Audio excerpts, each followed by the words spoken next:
Get in on the conversation at 504-582-9422. From the campus of Xavier University, WBOK Go and Equity Media Station, WBOK New Orleans, home of the Reality Check, weekdays 1 to 4 p.m. Here we go. The Reality Check on WBOK 1230 And AM. good afternoon. Welcome to the Reality Check. I'm Eddie Francis, in for the G-Man, Gerod Stevens. It is so good to be hanging out with you for a third day. I really appreciate all the love that I've gotten Monday and Tuesday. And so here we are again. And this evening's show, we actually have some really good stuff to talk about because this evening's show is going to be dedicated to being thankful. Now, I know that not everybody celebrates Thanksgiving. I get that. And I'm completely cool with that. But since there is this opportunity on the table to at least, depending on what you do, if you have the day off tomorrow, if you have that opportunity to rest and you still don't necessarily believe in a holiday, at least let's think about something that we can be thankful for. Now, I will say this, because I do know people who say I don't celebrate Thanksgiving. As a matter of fact, I know people who refer to it as Thanksgiving. And I again, I get that. I'm not even gonna argue with that. I hear you. I hear you. But let me give you my take on holidays. When it comes to a holiday, especially if you just happen to enjoy that day off from work, you don't have to celebrate the holiday. But if nothing else, be thankful for the day, because we don't all wake up to see the day that we want to see. And with that being said, there are a couple of things that I want to do for the next couple of hours. One thing I want to do is I want to invite you to talk about what you're thankful for. I'm dead serious about this. 504-582-9422, 504-582-9422. If you are on Facebook, you can drop your comments on Facebook about what you're thankful for. If you are hanging out with me on YouTube, you can do it there. Same thing on Twitch. You can go ahead and you can drop your comments there about what it is that you're thankful for. And no, this is not mandatory. You don't have to tell a brother what you're thankful for. If you don't want to participate, that is completely fine. I am completely cool with that. But if you're anything like me, you spend a lot of time being thankful. Listen, I'm 55 years old. I have so many friends who didn't make it this far. I'm thinking about one particular person who only a few days before a high school class reunion didn't make it to reunion. And we were not expecting that. And so I am one of those people who I regularly think about the things that I'm thankful for. As a matter of fact, last week I had a session with my therapist, and one of the things that I talked to her about was the fact that there are times that I like to take deep breaths of gratitude. Someone gave me this really good advice one day to just, at some point during the day, take 3 really good deep breaths, especially if you're having a frustrating day. And that has helped me out so many times, to take 3 deep breaths. But then one day I thought about it and I decided I'm not going to wait until I'm frustrated to take 3 deep breaths. I'm going to take 3 deep breaths to express gratitude for being alive. So what I'm going to do every segment for today's show, I'm going to open every segment talking about three things that I'm thankful for. And again, I invite you to talk about something that you're thankful for. 504-582-9422, 504-582-9422. Now, I'll tell you who's really thankful is Dillard University, and I'll tell you why in just a minute here. But here are the three things that I'm thankful for just to get things kicked off. I woke up this morning on the right side of the ground. That is something I'm incredibly thankful for. I just told you about friends who have not made it this far, friends who have not made it to 55 years old. And so I am genuinely thankful to be able to get up every day and to have a new opportunity to correct something that I didn't do right yesterday, to say something that I didn't get a chance to say yesterday. I am genuinely thankful for being able to get up and greet the day with my wife and greet the day with my kid. And I'm genuinely thankful to be able to have the opportunity to talk to friends and to colleagues every single day. I am thankful, and no, this is not pandering. I really mean this. I am thankful to WBOK because in 2023, I lost the job that I loved, absolutely loved this job. And WBOK came calling and asking, hey, what are you doing? We need some people to come on, and we want you to be one of our voices. And so for 2 years, I've had this great opportunity to come hang out with you on WBOK, to sit in on the Good Morning Show, to sit in on the front porch, sitting in on this show, the Reality Check. And WBOK gave me the opportunity that I wanted years ago. And I completely forgot that there was something that I wanted. But WBOK also gave me the opportunity to have my own talk show. And so every week I get the opportunity to do my own show and to share things that I want to share, to talk about things that I want to talk about. Not a lot of people get that opportunity. I can't begin to tell you how many times I've been in radio now. Oh, goodness. I have been in radio now for 32 years. I've been on the air for 29 years. I started in radio behind the scenes. I started in promotions. And I've been in media overall since 1988. No, I'm not. The math is going to betray me. But here's the deal. I can't tell you how many times over the years someone has asked me, how do I get into radio? And sometimes I would be kind of cynical about it. And I would say, oh, well, do you really want to be in radio? Not even realizing that I'm doing something that person is telling me that they want to do. I already have the opportunity that they want. And so I have learned to be thankful for every single second that I get to open a microphone. Every single second. I am so thankful to be able to do this with you. And I'm thankful that you accept me. I know not everybody does. I know there's got to be somebody who's going, where's Gerod?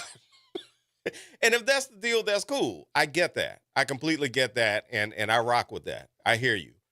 But for those who have been kind enough over the past couple of days to say, Eddie, you're doing a great job, I'm thankful for you. And so, yes, I'm thankful that I got up this morning. I'm thankful for WBOK. And I'm also thankful for the business supporters that I've had. Again, 2023, unexpectedly, I lose this job that I was crazy about. Loved it. I was planning to spend at least 10 years in that position, or at least where I was working. I was planning to spend 10 years there at least. If I could have made it 15 to 20 years, that was the plan. And one day somebody said, your services are no longer needed. And so I will never forget that last day of work. I called my wife because I knew it was going to be my last day. Things had kind of gone left with me that day. And I said, yeah, today is going to be my last day. I'm not going to make it. And so my power of prediction was pretty dead on. I got my walking papers. And the only thing that my wife had to tell me was come on home and get some sleep. As a matter of fact, I got home and we had some champagne. And she said, listen, We have enough so that you can figure out what it is that you really want to do. Do you want to go work at another college campus? And I said, well, no, I got to get a job. I got to get a job. So I started looking for a job. And she goes, do you really want to do this again? And I said, well, I got to do it again. And she said, okay, let me ask you this question a different way. If you start working at another college campus, are you going to flip tables your first week of work? And I said, yes, I am. I'm going to flip some tables. Why? What's the deal? She was like, yeah, you don't need to be doing that. So let's think about what you really want. And let's think about something that you just really think that you can do well. And I had this business idea. And it had been swimming around in my head actually for a few months before I got let go. And so I decided to move on with my idea. Shouts out to the Small Business Development Center at Southeastern Louisiana University. Went and got some free counseling from them. And I started my business. I did something that I never thought I would do. I never thought that I would be a full-time business owner. Never thought I would do it. And so here I am leaning into my talents, and I started doing it, and I'm nervous as I don't know what. And what do you know? People start reaching out to me and saying, Eddie, I need your services. Okay, cool. I started making a little money. Somebody else reaches out, Eddie, I need your services. Okay, cool. And then somebody else says, listen, I really, really need you to do this thing, and I need you to do it for a few months. And I'm going, cool, wait a minute. So you mean to tell me I have a contract? And so I had this opportunity to watch my business grow. And the first time I was able to pay myself, oh man, that was like nothing. That was like nothing I've ever experienced before. Again, something that I never thought I would do.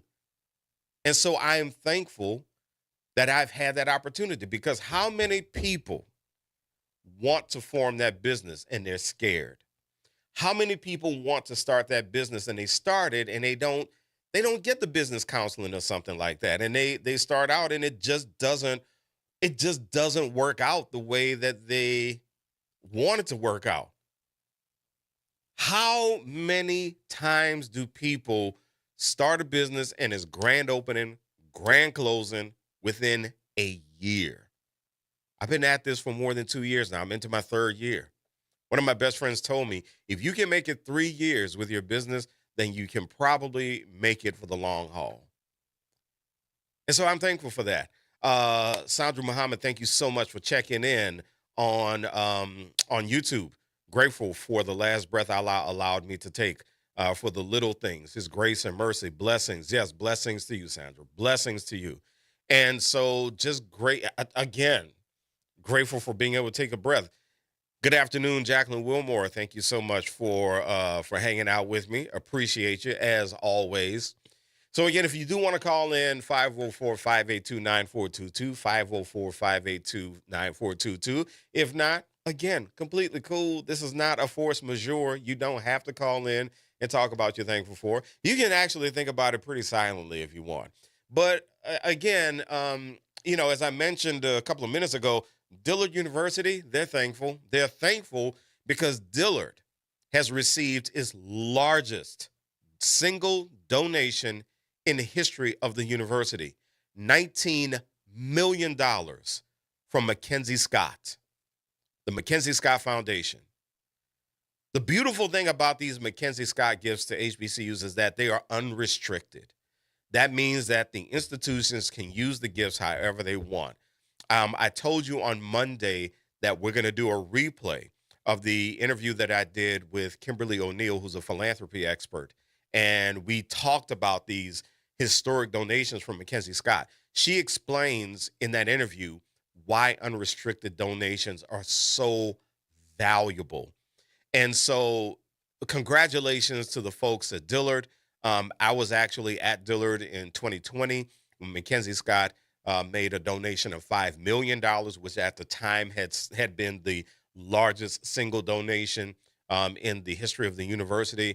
But for the good folks at Dillard, and I will say this, it is well-deserved. It is well-deserved. The people at Dillard work extraordinarily hard.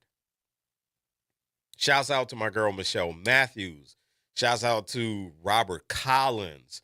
I shouldn't go down this list because I know there are a bunch of people whose names I should be whose names I should be saying, and I apologize for all the folks whose names I'm going to leave out of this. My man Dorian Williams, and then most definitely the president of Dillard, Dr. Monique Guillory, somebody who I know from high school when we did speech and debate together. But um, it is rewarding. And congratulations to Michael Jones, who is the chair of Dillard's Board of Trustees. I had the great opportunity to work with him, when I was working at Dillard. And I'm happy for him. I'm very happy for Chairman Jones because this is a man who is a Dillard alumnus who has worked extraordinarily hard for that university. He has worked extraordinarily hard to make sure that Dillard has the resources that it needs. He has worked hard for I don't know how long. Now, here is a piece of trivia about Michael Jones that you may not know actually, but Michael Jones, Dillard University alumnus, who is an attorney, you may have heard that there was this historic settlement in the state of Maryland for the public HBCUs in Maryland. Um, Coppin State, Morgan State, University of Maryland, Eastern Shore. I think I got all three of the public universities, the public HBCUs covered. I think I have all of them covered. But but there was this historic settlement where the state of Maryland, because it was proven that they had been holding back funds and they had been also duplicating academic programs and other types of programs at predominantly white institutions, which siphoned some of the resources and even some of the people from these HBCUs. This was the man who was instrumental in making sure that those HBCUs got that funding that they deserved, that they were owed. And they didn't get it all, but they got a pretty large chunk. So know this, folks, that somebody who knows that somebody, as I pointed out actually, yesterday, somebody who graduated from one of our local universities, from Dillard University, Michael Jones, instrumental in an enormous case in which HBCUs, public HBCUs in the state of Maryland, got funding that they were owed by the state. So it's pretty cool to know that that is somebody who came from one of our New Orleans institutions. But again, I can't say it enough. Congratulations to Dillard and their $19 million gift from Mackenzie Scott. A couple of weeks ago, or last week actually, Xavier received a $38 million gift from Mackenzie Scott, again, unrestricted. So that leaves SUNO, that leaves Southern University at New Orleans. And I had the great opportunity last week to spend a couple of minutes talking to Dr. Joe Bowie. It was a pleasure seeing him.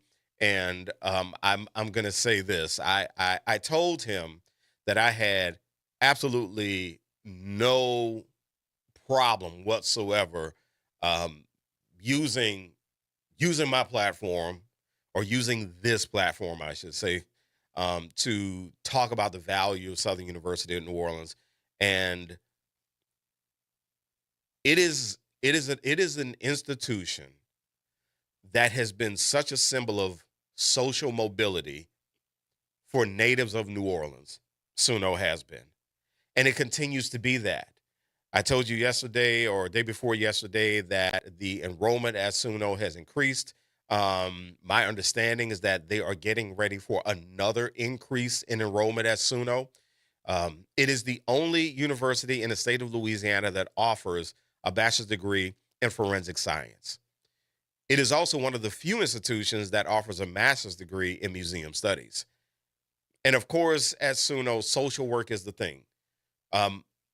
When I was the director of public relations at SUNO, I took the opportunity to call around to agencies throughout the state to ask them about what they thought of MSW alumni. And the folks around the state said if there's anybody in my agency who understands flatly how to work with the community, it's the alumni of Southern University of New Orleans. The people who come out of the Master of Social Work program, they know how to work with the community. So if anybody from Mackenzie Scott's camp just happens to be listening, because I know you listen to the reality check, but if anybody just happens to be listening, know that Southern University of New Orleans is a great investment. And the dollar, I think, will go a very long way. And so we are going to, again, talk about what it is that we're thankful for. Again, if you would like, I'm going to talk about things that I'm thankful for. I'm going to continue to talk about this. As a matter of fact, throughout the show, we are going to do news stories to be thankful for. I'm Eddie Francis, in for the G-Man Gerod Stevens on the reality check. This is WBOK, what New Orleans is talking about.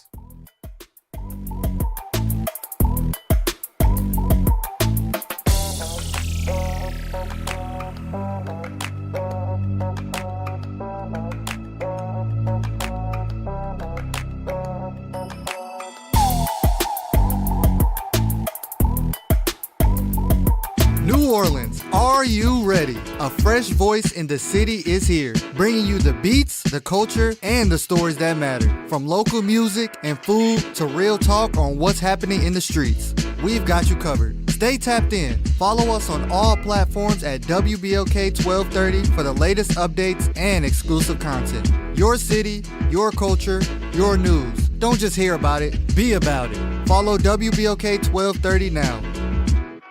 Tired of the impersonal, one-size-fit-all style of banking? You deserve a bank that delivers exceptional service and personalized attention to your needs. That's the Home Bank Standard. Since 1908, Home Bank has been a trusted financial partner for businesses and families because we go the extra mile to help you reach your goals. See for yourself why Home Bank is good for business, good for life. Stop by any New Orleans area location or find out more at home24bank.com. Home Bank, member FDIC. Tune in to The Monitor's Mic, where we talk about oversight, policing, and you. Hosted by the Office of Independent Police Monitor, we're here to shine a light on policing issues that matter, from real-time policing updates to in-depth interviews. Every Friday at noon on WBOK. You've got responsibilities, but that doesn't mean your dreams are on hold. At Southern University at New Orleans, our evening and weekend college is designed with your life in mind. Finish your degree, start a new one. On your time, your degree, your schedule. No excuses, just opportunity.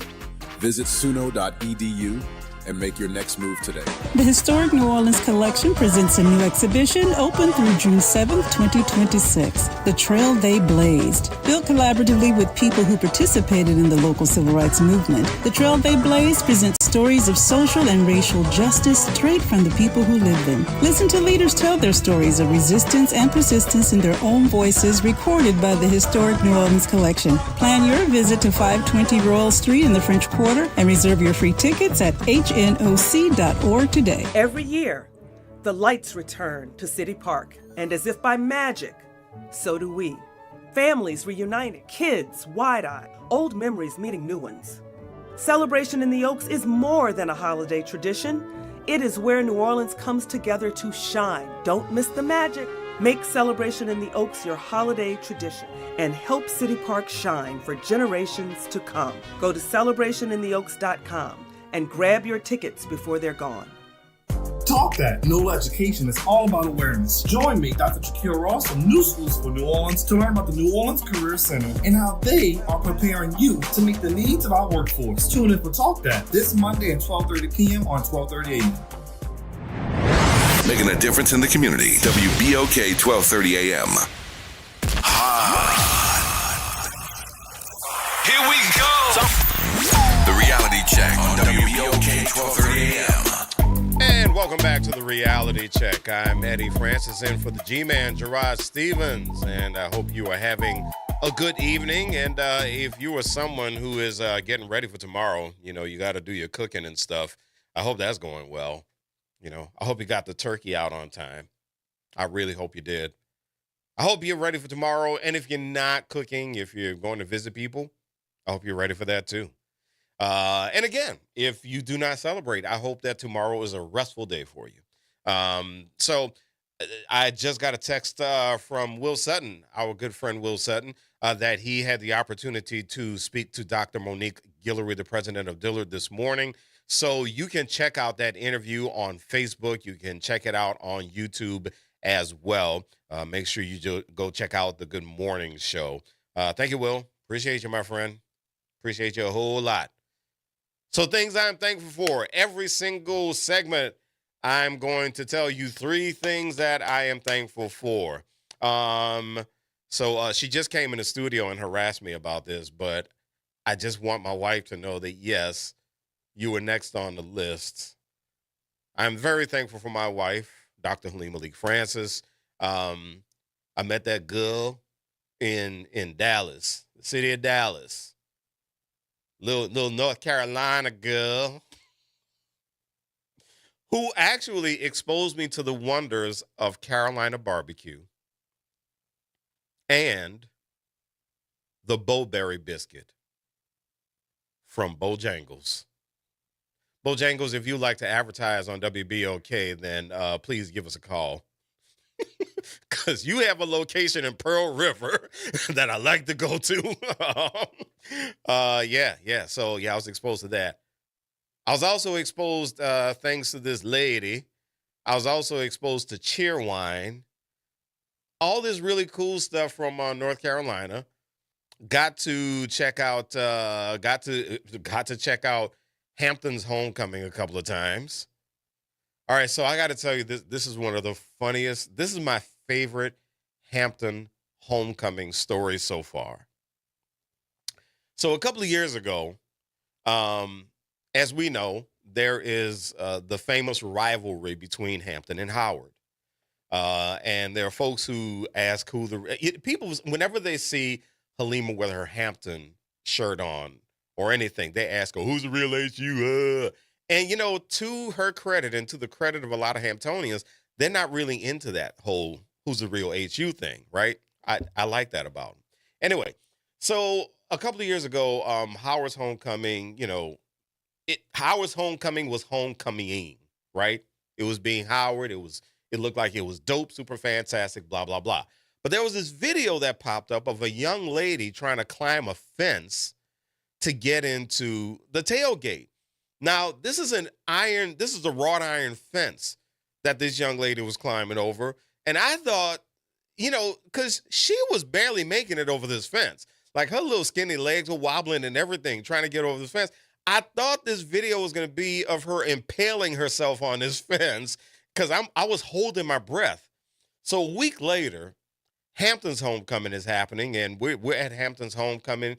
They called it the elevated experience because it truly was elevated. It was not like the homecomings I had been to before. It was dope. It was very dope. And so I'm walking around, and if you don't know anything about Hamptonians, the thing about Hamptonians that I deeply respect is that they are very much into their dignity. Very much. And so you could hear these murmurs. Nobody was being loud and obnoxious about it. You could hear these murmurs because we were standing in the line to get into an event, and the line was long. It was long. Weather was beautiful, thankfully. But you could hear the murmurs throughout the crowd of, we not going to do the Howard thing. Ain't nobody climbing fences around here, right? So you could hear that. So there was this one guy who was starting to get impatient. And my man was just like, yo, I am not doing this thing, standing in this line. I want to get into the event. I need to get into the event. I need to get into the event now. Okay, player, no problem. You really, really want to get into this event, don't you? And he did.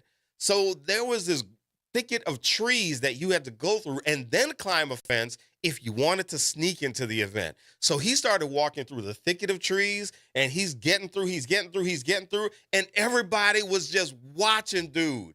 Everybody just turned their heads, and nobody would take their eyes off of him because the question that seemed to be going through everybody's mind is, are you really going to do this? We have video from something that happened last week. Don't make us pull out the cameras. And then he reemerged from the thicket of trees. And somebody said, oh, how come you didn't go all the way through? He said, because y'all are watching me, man. That dignity just got dude. He just was not, he wasn't doing it. And I said, oh, that's really, He really didn't want to embarrass himself. I see it. I see it. I see it. The other thing, though, about standing in that line with all these folks from Hampton is that I'm pretty sure everybody was from Philly and Jersey. I mean, those seem to be the only dialects I heard.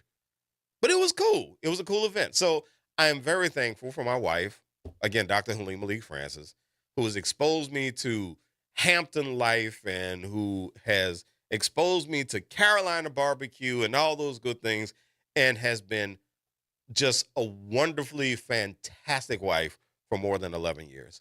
And to go on and on and on. I'm thankful for my son, Stevie. Stevie, who is, Stevie is a good dude.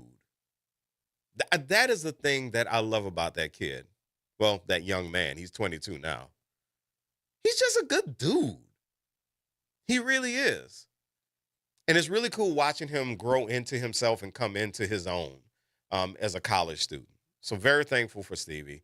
The thing, my favorite.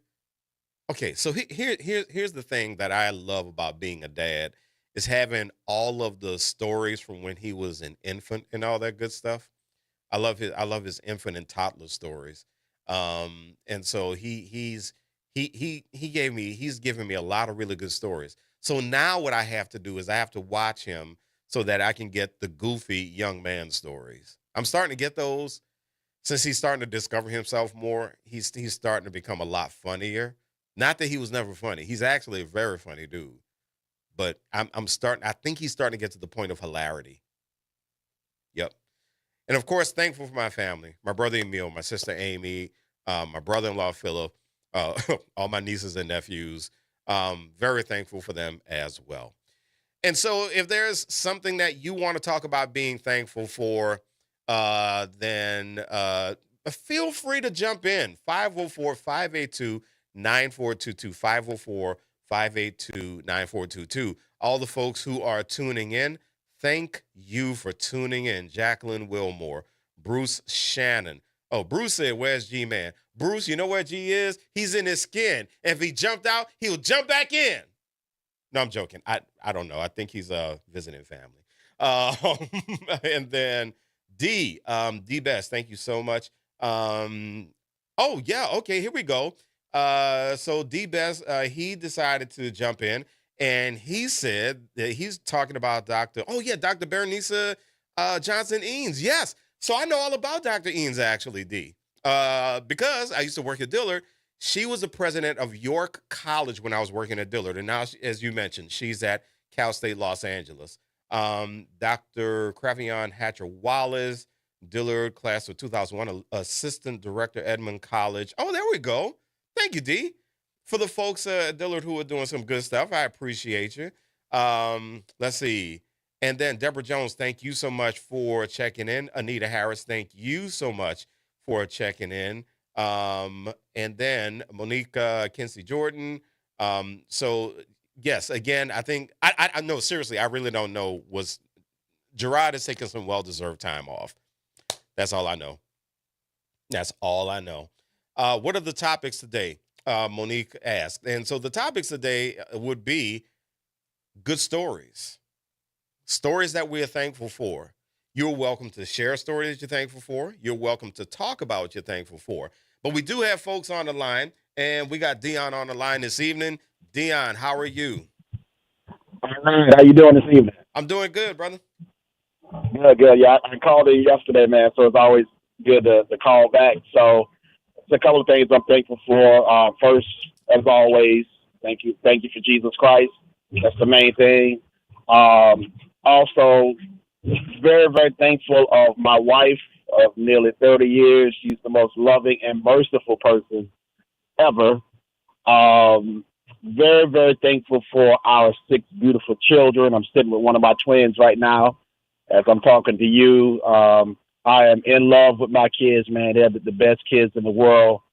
And I'm thankful for our health because they have a family member that's struggling health-wise, and so sometimes we take that for granted. So I'm thankful for that as well. So it's a lot to be thankful for, but those are the top 3 that come to mind. Oh man, Dion, thank you so much, man. I thank you so much for calling in, and much more health and happiness to you, your wonderful wife, those 6 beautiful kids. Thank you so much for calling in. All right, thank you, brother. Happy Thanksgiving. All right, same to you. We got Josh on the line this afternoon. Josh, how you doing? What's up? What's up, Ed? What's up, man? Chilling. Man, that last caller, he should have been thankful for his obstetrician, too. My goodness. 6 kids, my man. I hope he got the 6th one free. I know after you do 5, you get that 6th one for free, right? I was about to say, yeah, there was a BOGO. Yeah, there was a BOGO in there. Gotta be one, man. Gee whiz. My man. Ray, how you doing, Josh?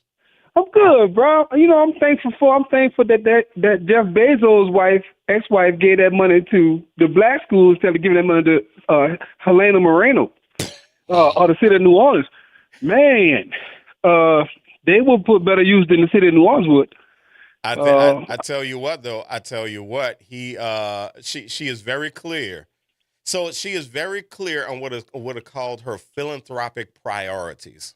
Nah, bro. I'll tell you what that is.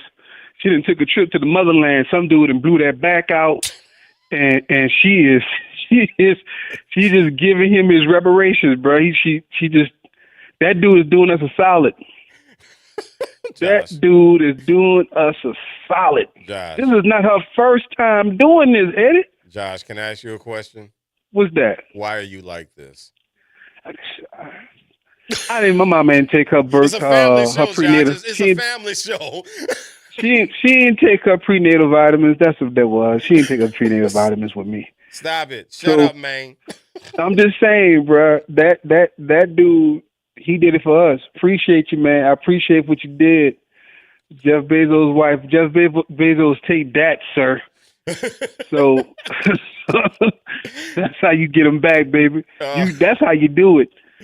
So, but I'm, thankful that I ain't grow up in a home that put wieners in their gumbo. Oh Lord. Oh, you're in Georgia, aren't you? I'm in Georgia, but I grew up in that right there. No, I'm talking about, are there people in Georgia talking about they're doing Louisiana gumbo and they put wieners in the gumbo? Man, I block the people out, bro. I really do. If I could call gumbo ice on them, I would call gumbo ice on them and get them out. Like, punish them for doing this. Don't call it gumbo. But listen. I show grace to people. Because you like people, Eddie. You like people. I show grace. Well, I don't like people as much as you think I do. Yeah. Not as but much. You're good at holding your peace, though, unless you pushed.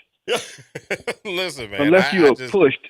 I just try to do the right thing. That's all I try. I feel you. But see, you like your wife. Your wife comes from North Carolina. She ain't try to violate. She ain't making no gumbo and just throwing no anything in there. Oh no! As a matter of fact, wait a minute. I got one for you. She has been here long enough that she has started making yakameen. See what I'm saying? And it's legit. Hey, bro. It's legit. She ain't never going back to North Carolina.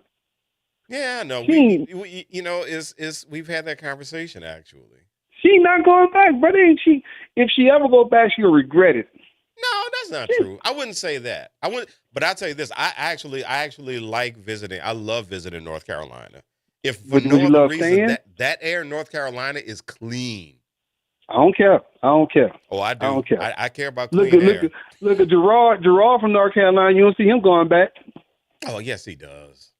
Gerard he go back to visit. He ain't going back to live. No, well, Gerard he been living in New Orleans so long. He's so New Orleans that he live like he's straight from Gentilly. Gerard looking straight from Gentilly, but you can't tell me no different. But you know how we do people who aren't from here. They come here and they get hooked. They love it. They love it, man. Yeah, they get hooked, man. So, They love it. So, all right. That's what I'm thankful. I'm thankful. What you doing tomorrow? What are the plans for tomorrow? Man, I'm not a big holiday person, so I made some gumbo for me and my daughter. She's loving me, teaching her how to make it. Okay. But she's like having a parrot you got to feed her as you teach her, so she can stay focused. So I got to give her some food every now and again. Hey, stay focused. I'm glad So, the daughter gets fed. That's good. Yeah, she go eat that. So we will probably eat some gumbo and some potato salad because now she loves the potato salad with the gumbo infused. So she like that. I'm like, bro, it's an untold thing that people do. Like, no one tells you to do that in New Orleans. You just discover it. Like, no one told me to put gumbo juice in my potato salad and it tastes different. It tastes better. Yeah, man. Yeah, man. So what about the you people? just discover it. What about the folks from Edgard who like to put the potato salad in the gumbo? That's savage. That's savage. That's savage. That's you just bypassing the whole rice. Like, you just ignoring rice, period. You just told rice, sit this out. No, you sitting this one out. We gonna just throw the whole thing in there and just rough it. We go rough it. That's savage. Nah. I can't live like that. That's life on the edge right there, Eddie. I can't do that. But I could do the juice inside of the little, inside the middle of the potato salad and eat it with. You know what? I blew my coworker's mind. When you leave the city, you understand how good you had it. I was telling them the menu that we would have in public schools. They were like, "Wait, you got gumbo in school?" I said, "Yeah." Yes, we got gumbo. I said, "Bro, we got po' boys in school. Y'all got po' boys?" Yes. Yeah. I said, "Bro, that is the only class I passed, like with flying colors. I've never missed a day of lunch, bro. Never missed a day of lunch." So to hear that, I'm like, man, I ain't understood how good we had it. Yes. They didn't even get the doggone coconut cake for Easter. That's why them kids up north New York be dropping out of school. You ain't feeding them nothing. Well, Josh, that was my only motivation. I got somebody else coming in, but I got to go. But thank you, man. Ahead, I appreciate you calling in. Yeah, have a good Thanksgiving, man. Have a good All right. Thanksgiving. Same to you. All right, we got Don calling in. Hey, Don, what's up? Hey, man, Eddie, what's going on, buddy? Oh, nothing much, man. I'm just being thankful, man. Good. You're a good reliever, man. I try. You come in and you get them batters out, dude. Oh, man, look, that's what kind of pitches you coming in that with. right arm up. I was warming that right arm up, boy. I was ready to go. They had me in the bullpen. They got a good reliever there, man. All they had to do is give me a tap. You need a raise. Ready. Arbitration, but no, seriously. Heard the guy saying something about Mackenzie Scott. Mm-hmm. And they were saying, reading, and she was influenced by Toni Morrison, the great professor and author. Yep. On a serious note, yes, she is a big part of her influence. And she is very much, one of her priorities is social justice overall. And so that is where a lot of her giving has gone. And I think she was co-founder of Amazon, wasn't she? She wasn't just. Yeah, I don't know, you don't get successful. Behind every successful man, behind every good man, successful man is a good woman. So that's the saying how it goes anyway, you know. Well, you look at all of these. Excuse me. I was gonna say it would make sense. It would make sense if she was a co-founder, because I mean the word is that she hasn't even scratched the surface of her wealth. No, because the most you give away, the money is tied into Amazon stock. Yeah. You can't be God given, but we should try. Yeah. You know what I'm saying? Absolutely. Because you look at these foundations, the Bill and Melinda Gates Foundation, even the Ford Foundation, the Houston Endowment, the Houston Foundation. You know, these foundations, what they do is they give away the interest and maybe 2% to 5% of the principal. Mm-hmm. Okay. So they still have 95% of the principal, and it grows with wise investments. So they're like these pension plans and these private foundations, these corporations like Kellogg, Ford, all these big foundations. So, but the thing about Toni Morrison, her son, I think his name is Harold Ford Morrison. He's married to Cecilia Ross, like Ross Supermarkets in New Orleans. Her last name is Cecilia Ross. She's president of the Brookings Institute now. She's a economist. She was the president of the Council of Economic Advisors with Joe Biden, and then she was a member under Obama. Okay. She's very smart, PhD, and both her parents had PhDs from Caltech and Princeton and stuff like that. So, Toni Morrison, her son, married a brainiac. You know what I'm saying? Who know how to handle that economy and advise people, and corporations and think tanks. So, there we that's go. a good thing, man. I appreciate that. Well, Don, look, we got to run, but I appreciate All right, you, sir. man. You have a good Happy holidays. All right, same to you. All right, so we got a guest coming up on the other side. Lisa Alexis is going to be joining us in just a couple from the New Orleans Tourism and Cultural Foundation, and we're going to talk about the Youth Entrepreneurial Vendor Market. I'm Eddie Francis in for the G-Man, Gerod Stevens, on The Reality Check on WBOK, what New Orleans is talking about. The New Orleans Jazz and Heritage Foundation is the nonprofit organization that owns the New Orleans Jazz and Heritage Festival presented by Shell. With the funds generated from Jazz Fest, the foundation invests in Louisiana companies through economic development, cultural enrichment, and free educational programs. To learn more about what the New Orleans Jazz and Heritage Foundation does, please visit www.jazzandheritage.org. Meet Leanna, a part-time chef and full-time mom. In the past, Leanna didn't have health insurance because she didn't think she could afford it.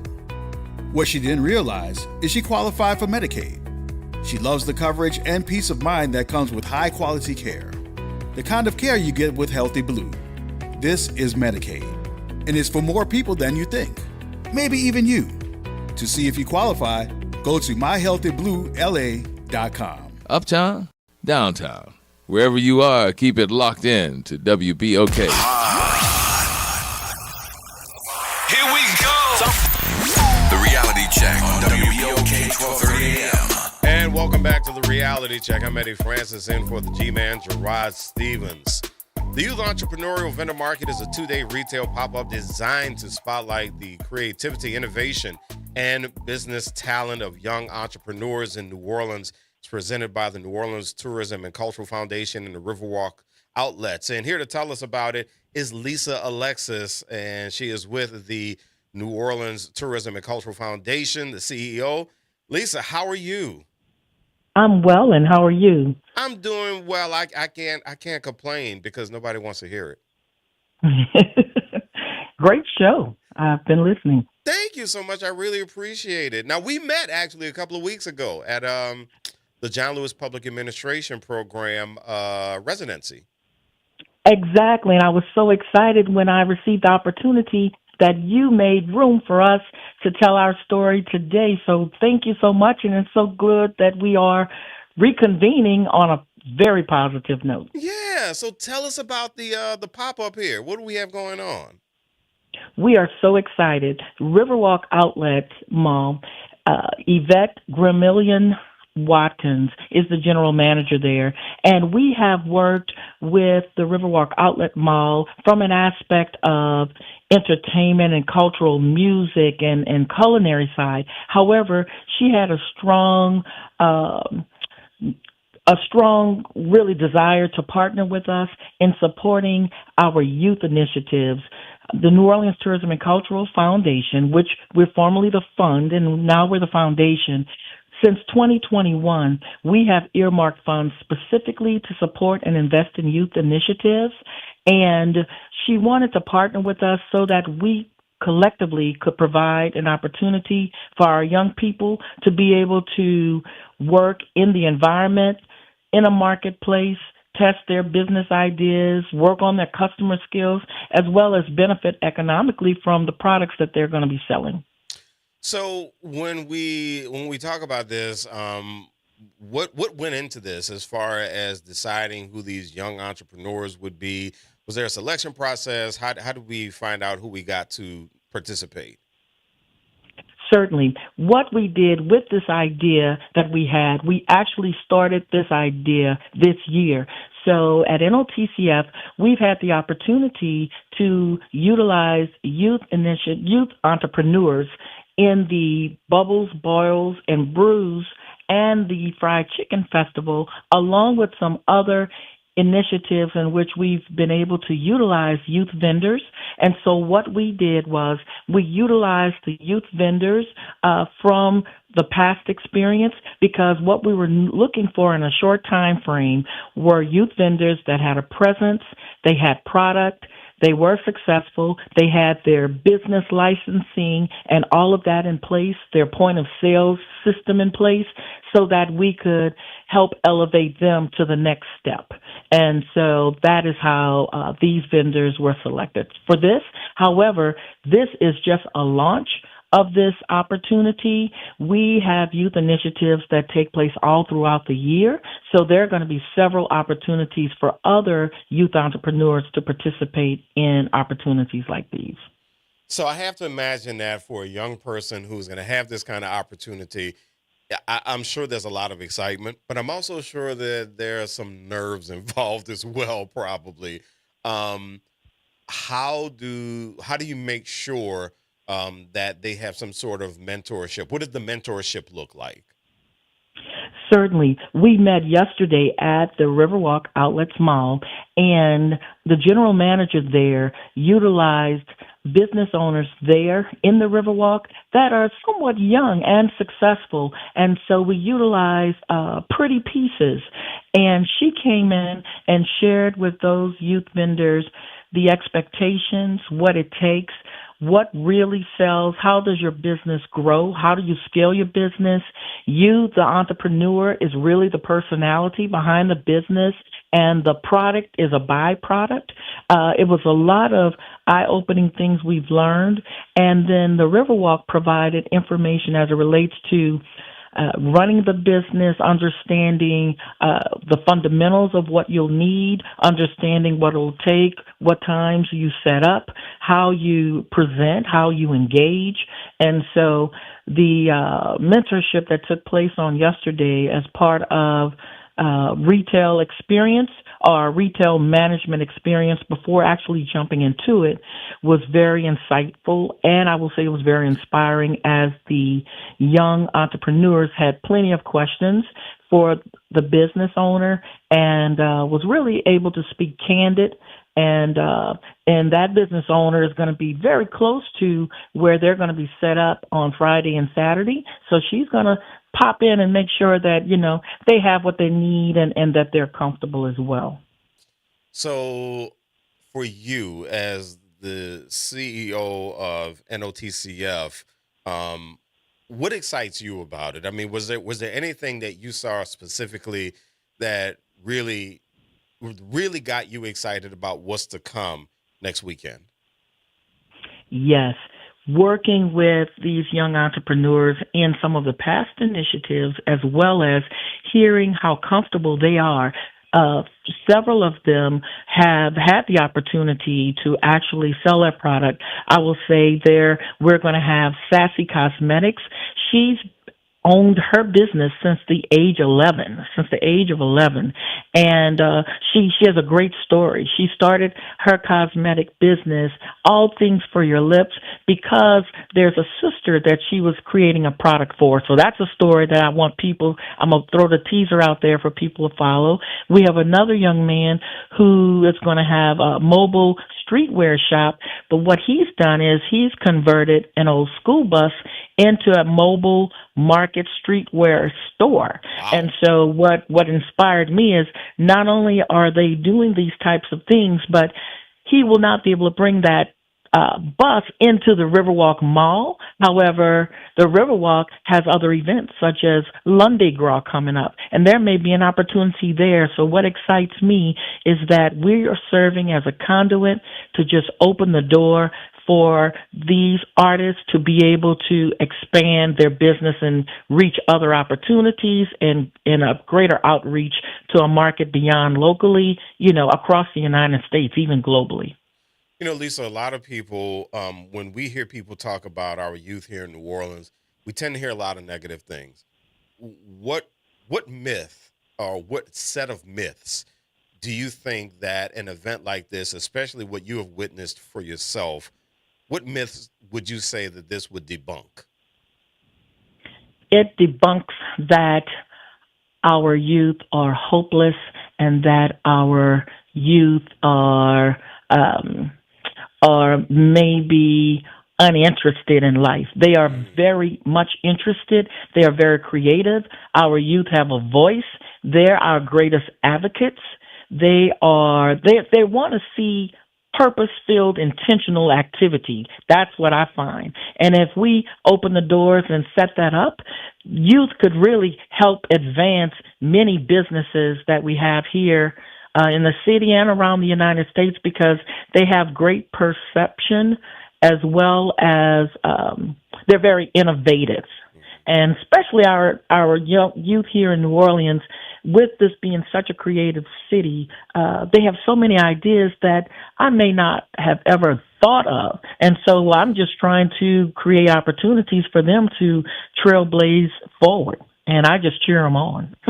Yeah, I also have to imagine that when you heard some of the questions that they were asking, I have to imagine at some point you were like, "Oh man, okay, wait a minute." I mean, because this generation, Gen Alpha, there's a lot of talk about just what you said about how purposeful they are, and so I have to imagine that there was some level of you that was there was some level that you were really impressed with them with the kind, because you said some of those questions were pretty honest questions that they were asking, right? Correct. Yeah. Correct. And no one was given excuse. There was no excuses. One of the owners said that you're given so much time to get your thoughts and ideas. And a lot of times as people, we wait for the right investment. We wait for the right money. We wait for the right time. You're waiting for the right location. And they shared none of those things you should be waiting for. Take the first step and everything else will build and grow. And so she shared that she was given 30 days to revamp another former store into her store, and I mean has done an awesome job. I believe it's Pretty Pieces, and it's on the second floor where our youth entrepreneurs will be as well. And this is going to be happening Friday, November 28th, and Saturday, November 29th. It's going to be the Riverwalk Outlets. Hours are going to be 11 to 7 on both days. So, Lisa, how can folks find out more information? I would say reach out to us at info@notcf.com, and we will definitely respond to provide more information. And I just would like to share, it's actually going to be 11 to 7 on Friday, and then the Riverwalk actually opens at 10 a.m. on Saturday. So I just wanted to share that update that I had. I may have given you the wrong time, and I wanted to just share they're open as early as 10 a.m. And I'd like to also share that those who are shopping there this weekend, I believe if you come and support and spend $35 in goods, there could be a lesser fee for parking as well at the Riverwalk. But I just wanted to share, please, you all come out, support local when you're thinking of your Christmas gifts, you're thinking of Christmas or holiday ideas, birthday ideas. We don't need a holiday season for an excuse to really support local, and especially supporting our next generation, which is our youth, because they are really ablaze. And the items that day, I just want to share with you real quick. We have, I said, the mobile streetwear shop. We're going to have a cosmetics line. There's also going to be goods ranging from handmade jewelry, gifts, and children's books. We have an author there as well. So it's a variety of great ideas to come out and support. The Youth Entrepreneurial Vendor Market is going to be happening this weekend, Friday the 28th, Saturday the 29th. Is going to be Friday 11 to 7 and Saturday 10 to 7. And so if you're hanging out downtown for the big game, then feel free to walk over to the Riverwalk and support our youth here. Lisa Alexis, who is the CEO of the New Orleans Tourism and Cultural Foundation. Thank you so much for giving us a visit here on the Reality Check. Thank you, Eddie, and thank WBOK. I appreciate your time and always giving us a platform to share positive information. All right. You have a good one. You too. Happy Thanksgiving. Same to you. I'm Eddie Francis in for Gerard Stevens. This is the Reality Check on WBOK. What New Orleans is talking about.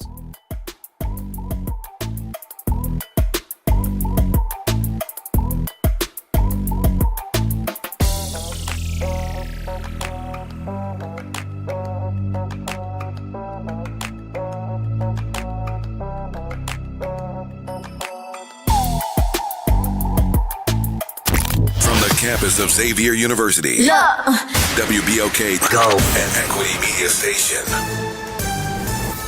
I'm Bree Wood with BIN News Now. A former Campbell Soup employee is suing in Wayne County, Michigan, claiming he was fired for exposing a VP's hour-long rant. He has no filter. Oh, just pure disgust. Robert Garza says the exec made racist remarks, admitting coming to work high, and claimed Campbell's uses bioengineered meat and 3D printed chicken. A black former University of Virginia student has been sentenced to 5 life terms for killing 3 black football players and wounding 2 others in a 2022 campus shooting. Christopher Darnell Jones Jr. pleaded guilty and will be eligible for parole at 60. And the Browns will stick with rookie QB Shedeur Sanders as starter, even with Dylan Gabriel cleared from concussion protocol. Sanders, a 5th-round pick, made history Sunday as the first Browns rookie since 1995 to win his debut, leading Cleveland past the Raiders. Get BIN News Now on demand 24/7 on the iHeartRadio app.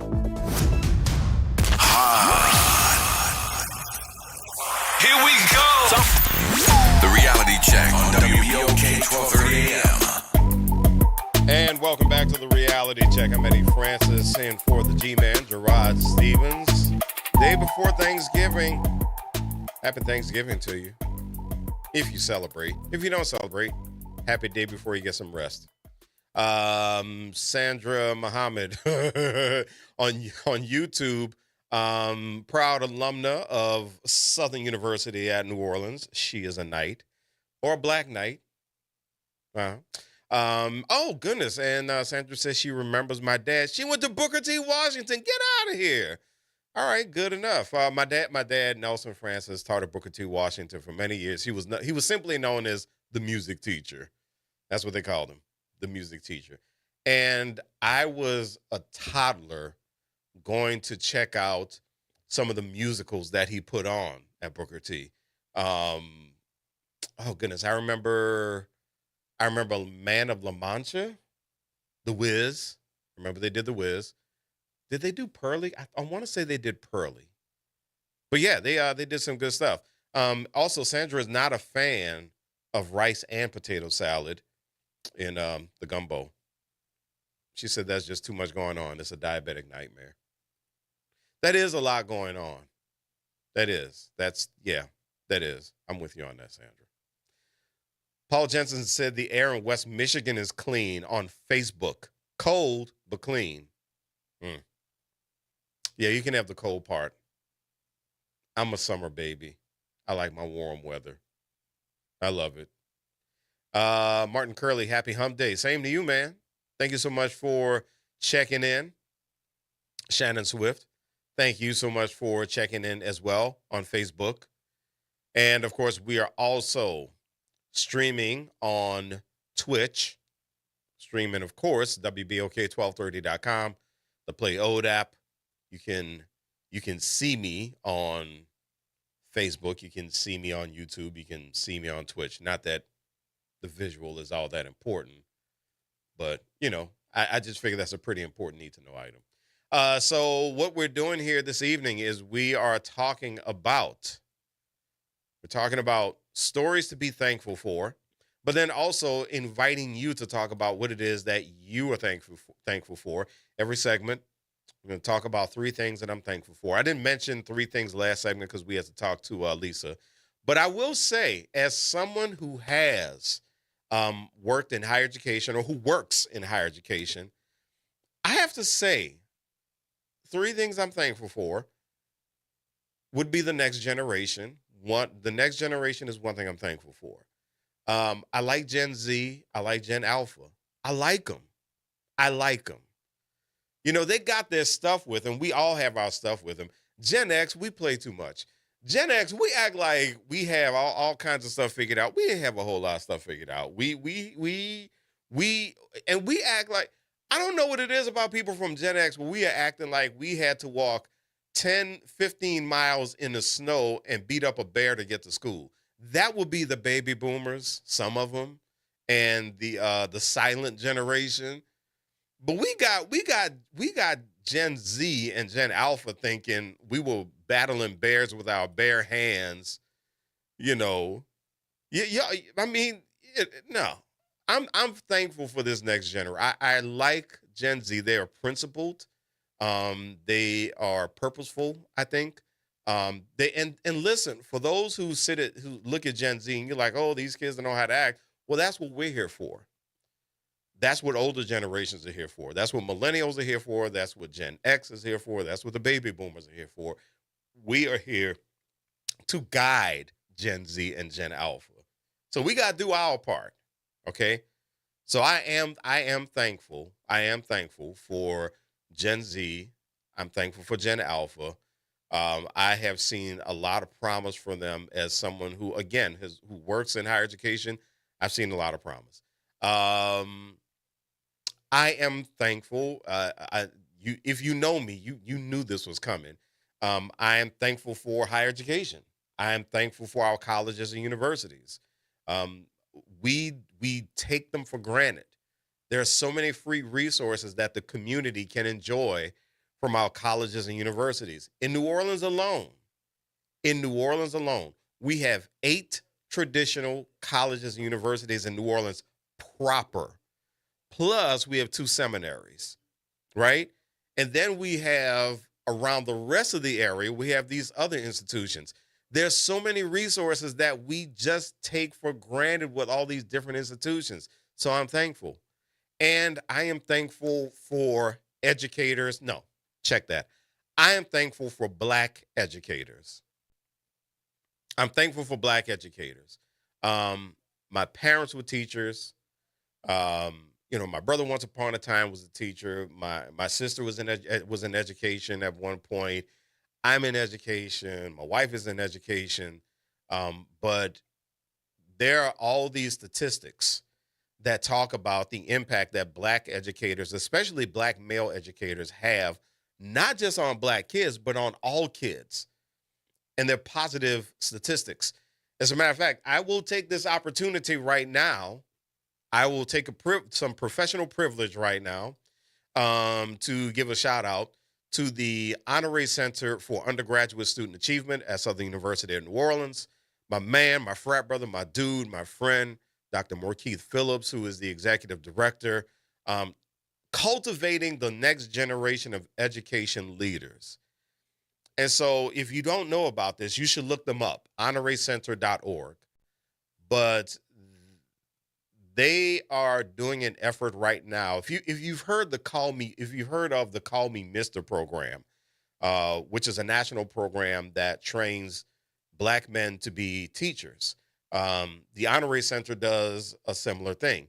And the young men who I've gotten a chance to meet with the Honorary Center, very impressed with them. I'm going to take this opportunity to say hello to a junior at SUNO named Vernell Lewis, who is Vernell has a lot of energy. He has a lot of hope. He has a lot of light. I really enjoyed meeting that young brother.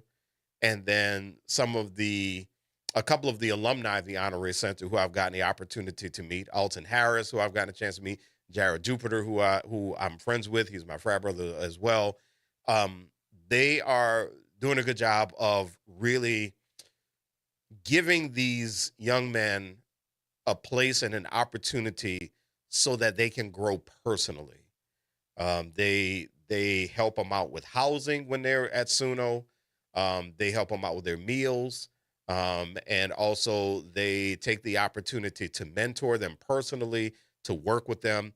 The Honorary Center just welcomed 5 young men into their new cohort.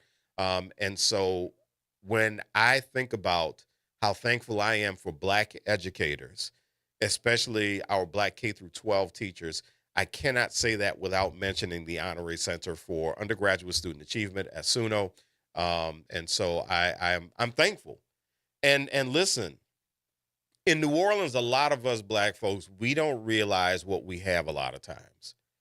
a lot of other black folks from around this country don't necessarily have the opportunity to say that their first black teacher was a preschool teacher or a kindergarten teacher or an elementary school teacher. There are some black folks around this country who will tell you that they did not encounter their first black teacher until they got to high school. And then you have black folks around this country who will tell you that they had never met someone instructing them, a black person instructing them in a classroom until they got to college. In New Orleans, I think we kind of take that for granted.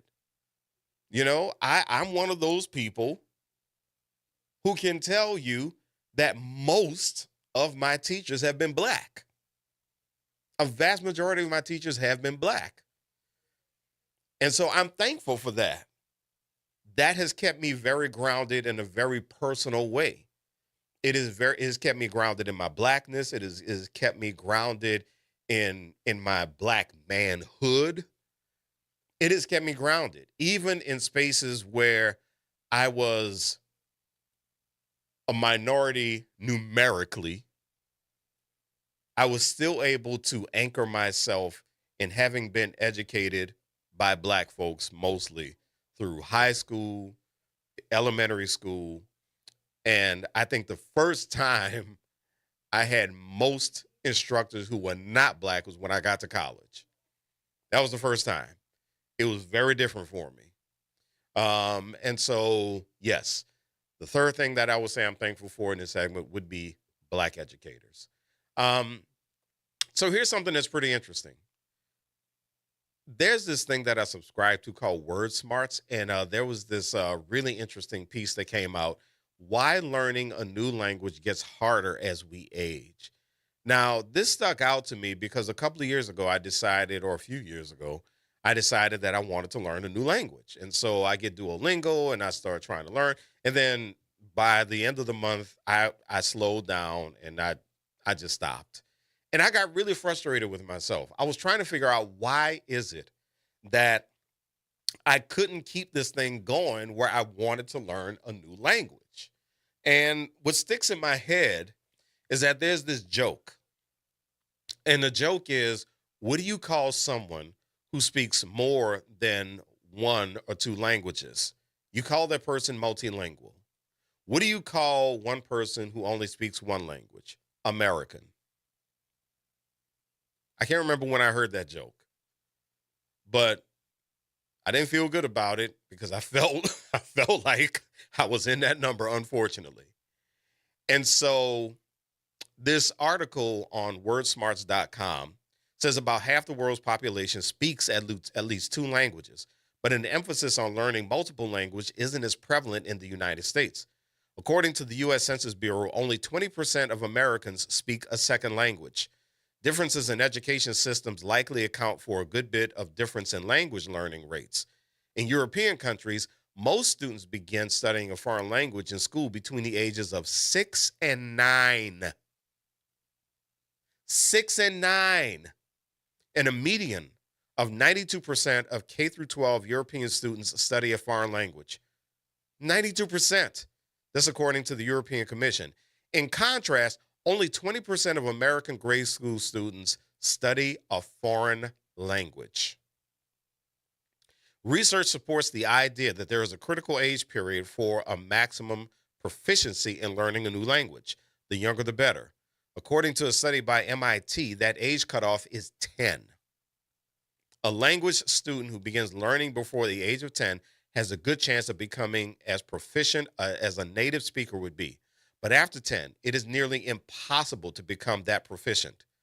This language learning could take place through formal classes in school, or it might be through immersion, such as in a bilingual family environment, or if a child immigrates to a new country and learns a second language. So I've actually seen this. My wife and I have a couple of friends who live in Texas.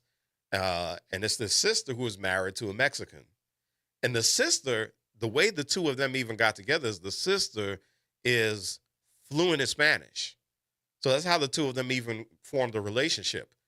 So they started having kids. Well, guess what? The kids are bilingual. And they were barely out of the womb, and these kids started becoming bilingual. And so here's this article telling us that if you can get your kid to start learning a foreign language by the age of 10, there's a good chance that they're going to be highly proficient. So here are the advantages of learning as a child. Brain chemistry. Children are built to absorb new information, even unconsciously. Learning style. Children are implicit learners and better at listening and imitation. Their brains are designed to do this at that age. Material and context. Children are used to being taught small bits of simple information, including colors, numbers, songs, and shapes. Adults tend to be taught more complex language concepts. Confidence. Children aren't afraid to mess up a word or fumble through a sentence, whereas adult learners are less likely to practice new skills out loud. Practicing out loud is one of the most effective ways to master a new language. So what about us adults? What do we have to do? Adults, we have to be intentional at learning a new language through lessons. We have longer attention spans and we have more literacy skills. So that's our advantage. That's one. Children might not have the same motivation or level of commitment as adults do, so that's something we should lean into as well. Being highly motivated and highly committed if you decide you want to learn a new language. But if you have a kid, if you have a kid around you who is under the age of 10, start teaching them a new language. We got Jonathan on the line this afternoon. Jonathan, how are you? How you doing tonight, man? I'm doing good. Good. First of all, I want to thank you for shouting out educators. I'm a 29-year vet in public education. I've spent many years in Orleans Parish. For the last 8 years, I'm in St. Bernard Parish. But I heard you just talking about something that's very interesting. I teach at a school that's very diverse. We have a lot of kids, a lot of Latino and Hispanic kids, also Arabic kids, and also Asian kids as well, along with white and black kids at our school. One of the things I found out when speaking to our ELL teacher, okay, she was explaining to me that many of the kids, especially our Hispanic kids, they understand Spanish, but they can't write Spanish. Wow. Okay? And because of the various dialects in Central America and South America, variations of Spanish, they may not even understand each other. Yeah. So, I mean, I can appreciate what you were saying about many Americans don't know a second language, but could you imagine being able to speak a language, however, because of the various dialects, you don't understand what the other person is saying, and you can't write that language. Right. That's your native language. So this is one of the things that we as educators are dealing with. Okay, we have a Latino population in our classrooms, and many of them we're trying to bridge the gap. And there's not enough ELL teachers around. Our ELL teacher, she's split between like 3 different schools. And I think she says she's working with about 300 kids. Okay. So, I mean, it's a very interesting dynamic that's going on. I used to feel bad about not learning a second language for years. But like I say, I've been teaching almost 30 years now. And it wasn't a requirement, right? Mm-hmm. I mean, you took your Spanish and French classes in high school, and me, myself, personally, I did just enough to pass and get out of it. Now, don't ask me to hold a conversation because I couldn't, and it's funny, that we're dealing with that now. So, that is true. A lot of Europeans, even Africans, they know multiple languages. Yes, they do. However, because of the fact that Europeans, because people don't realize Europe is really not that big of a continent. Right. They go in and out of various countries like we go out of in and out of different states Yeah. here in the United States, Yeah. right?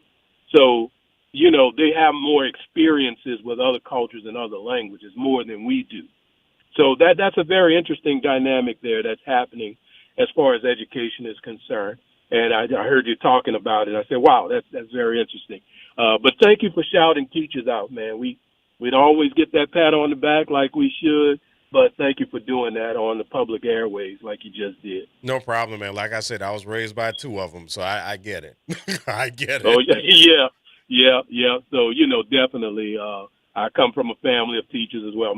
Myself and two other siblings, we're teachers. One of my sisters, she's a principal in Orleans Parish, and one of my other sisters, she's a teacher teaching in the Maryland area, up in the Washington, D.C. area, just outside of Washington, D.C.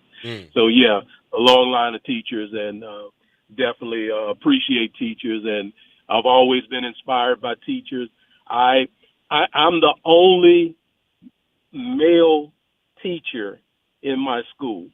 Okay, we have a music teacher, but I'm as far as a classroom teacher, regular classroom teacher, I'm the only male there now. It's very few of us in elementary school. You see more in high school. Now that was a flip when I was coming up. I had all black teachers all the way until I got to middle school. Mm-hmm. And that was only one teacher in middle school and a couple in high school. But all of my schools in New Orleans, public schools, mostly black teachers, a lot of black men. And of course I was an athlete, so I was around coaches and all of that stuff all the time. So it gave me a healthy appreciation. And I tell people all the time, I was at a banquet once and I had to speak, and they were asking me about where I got my inspiration from. And I said, well, I watched my fifth grade teacher, Geraldine Myers, McDonough 7 Elementary School. And I used to watch her and just be in amazement of her standing in front of class teaching. And I like most other boys coming up in the 70s, I said, after I finish my professional football career, I'm going to be a teacher. Never made it to the pros. And he played a little bit of college, never made it to the pros. But I always had that fallback. I always wanted to be a teacher as well. But that was supposed to be my summer job or my off-season job, teaching, That is too cool, Jonathan. Thank you much, man. I appreciate you calling in. Yes, man. Yes, sir. Happy Thanksgiving to you, brother, and you and your family, and to the rest of the WBOK family. Happy Thanksgiving to everyone. All right, same to you. We're going to come back in a little bit. Uptown B, I see you waiting. I got you in a couple of minutes. I'm Eddie Francis in for Gerard Stevens on The Reality Check on WBOK. What New Orleans is talking about.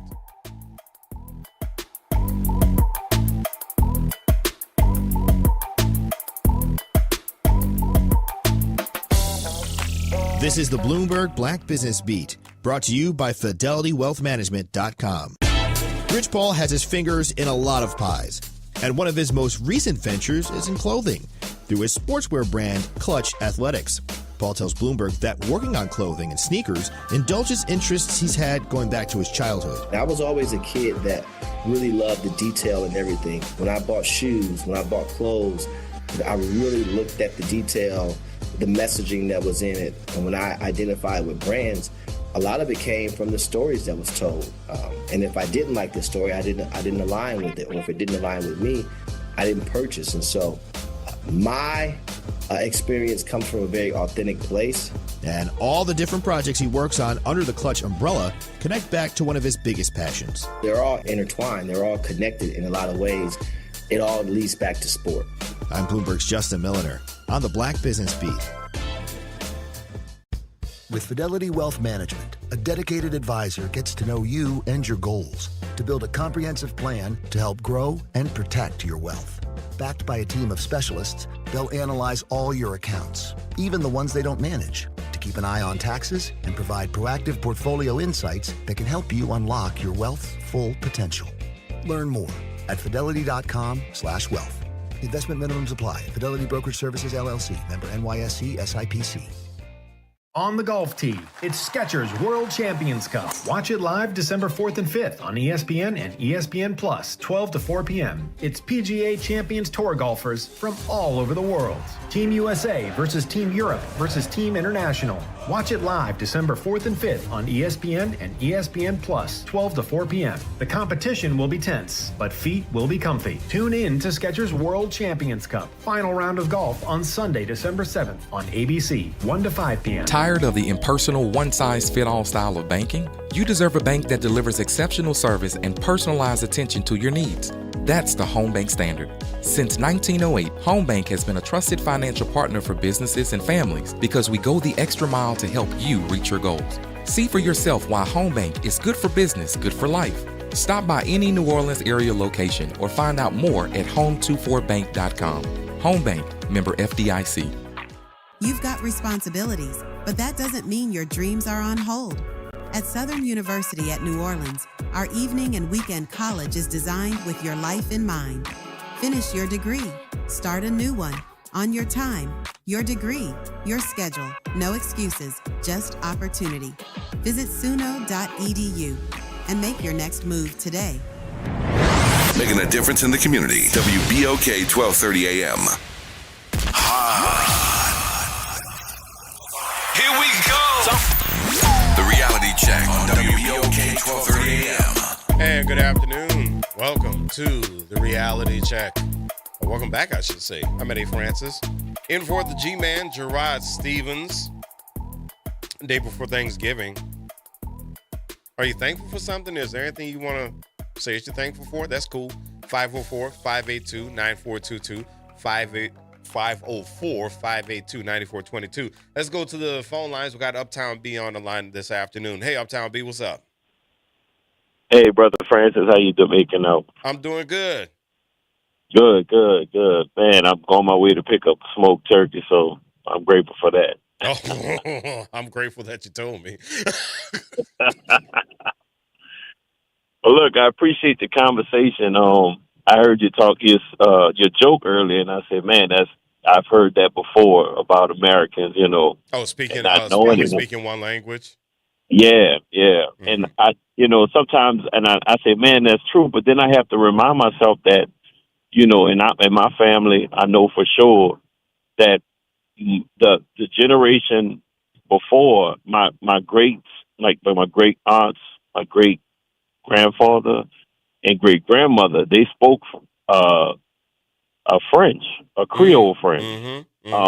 And I, as a kid, I used to hear them say, like my aunt used to say, go get this, or she'll call me share, go get that share, so we had that bilingual. We could have kind of been like Canada, where Canada has 2 official languages, but America just would not go for it. And I watched a documentary about it especially down here.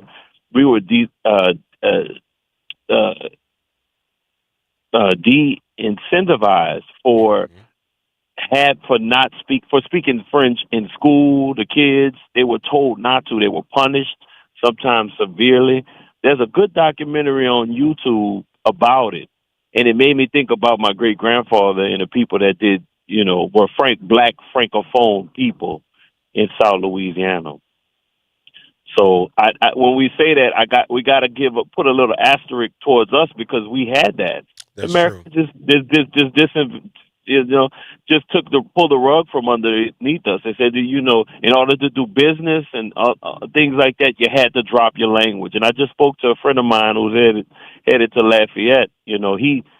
His family speaks. They have a more recent, history with it, and it's very prevalent in his family. And it's still it's a dying language, but it still exists. Yeah. So, yeah. Have you ever heard of this guy Jordan Thibodeau? I haven't. Yeah, Jordan Thibodeau is this guy. I want to say is he an artist? I'm not sure, but he is really big on social media right now, because he is making his big push to preserve Louisiana French, to preserve Cajun. You talking about the brother that goes. I think I know who you're talking about. Yeah. Yeah. I think he's a white dude actually, but he's There's a white. Okay. Yeah, but he gets on social media, TikTok and Instagram, and he just does this thing and he talks. He speaks Cajun, and he has this dogged determination to not let the language go. And the same thing had been happening in the Native community, where there are folks who didn't want to let the Native American tongue go. I mean, they're working to preserve their nation's languages. Folks are working to preserve Choctaw and and all the other nations' languages around the country. So I'm glad you brought up that point about people in America who have their native tongues that aren't English, and how important that is. And we really should pay attention to the fact that there was this concerted effort to take that away from folks. And that's unfortunate. But I'm glad there are people who are working to preserve their languages. Right. Or people that wanted to kind of keep it, because, they were already established in the American, way of life, quote unquote, came into it more prominent in Louisiana as far as post Civil War, stuff like that in development. But they didn't understand it, and it was in their way, and it told to leave. But, other cultures are now, I see now, it's kind of bittersweet to see how they're pushed to keep it, and taught it, So in high school, I chose French because I told the teacher, I said, I want to go to Africa. She said, yeah, well, Africa, they speak French in Africa, amongst other languages, In high school, I didn't understand the nuance and complexities of language and dialect. Yeah. But you understand that going forward. But that's your ground basis, like your base, your rule for your communication. Mm-hmm. You got to speak something. Then from there, you can speak to someone who can speak to another person who can speak a different dialect, and you ready to roll. Yeah. Man, that's good stuff, man. Uptown, I appreciate you giving me a call. All right, Mr. Francis. Epic Thanksgiving to you and the WBOK people. Same to you, Uptown B. All right, then. We got T-Bone on the line this evening. T-Bone, how are you? Hey, man, before I forget, happy Thanksgiving to you and the rest of the WBOK family. I figured G was going to take off. See, you stuffing his face. You need to be working, brother. I'm sure he appreciates that. Well, I knew I got to pick with him because, he pick on me, so I pick back on him. See? Oh, I hear you. That's a good thing, T-Bone. Yeah. I appreciate you, man. And happy Thanksgiving to you, too, man. Yeah, I'm in between smoking a turkey and getting last-minute ingredients, brother. So, but to what the last brother's comment was, this is strictly colonization. Yeah. And that's what it is. I mean, if you look at the Europeans, the British, they dictated to those different places that they speak English or learn English and not keep their native tongues, whether it was parts of Africa, whether it was parts of Latin America, so forth. The Portuguese did the same thing. The French did the same thing. Mm-hmm. You understand? Those three nosy continents that went to other parts of the world established colonization, and that's what happened. They're trying to do the same colonization foolishness here.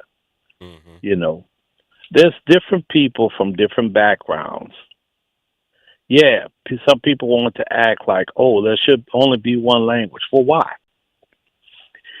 In parts of Africa, okay, let me give you a good example. My wife, she is from Kenya. Mm-hmm. She grew up learning multiple languages. And see, this is what's going to really get you.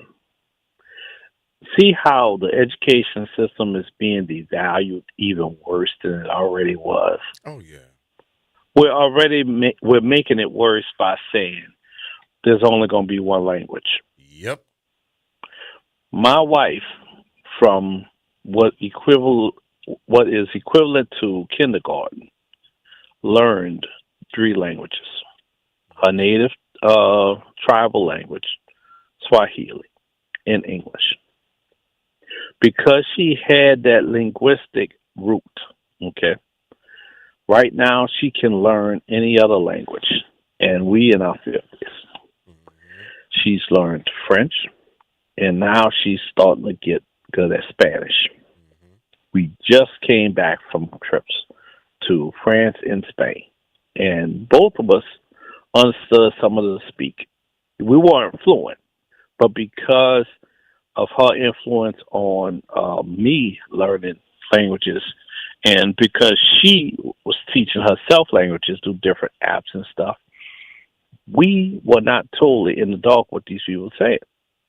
You understand? Education, we used to say this all the time coming up in the 90s. Knowledge is power. And knowledge is the key. And if you know your hip hop, they will say knowledge is the key. Show me the locks. Yeah. You understand? Yep. But now we're just sitting up there saying, "Oh, I don't want to learn that, and I want my kids to learn that." But when you get a world right now where those walls that were those invisible walls that were over certain countries are now being broken down by the worldwide internet. What are you putting into these kids' minds? Yeah. Only English matters? When they have a computer that can convert to any language that is on the world map? Really? You really want your kid to be that ignorant?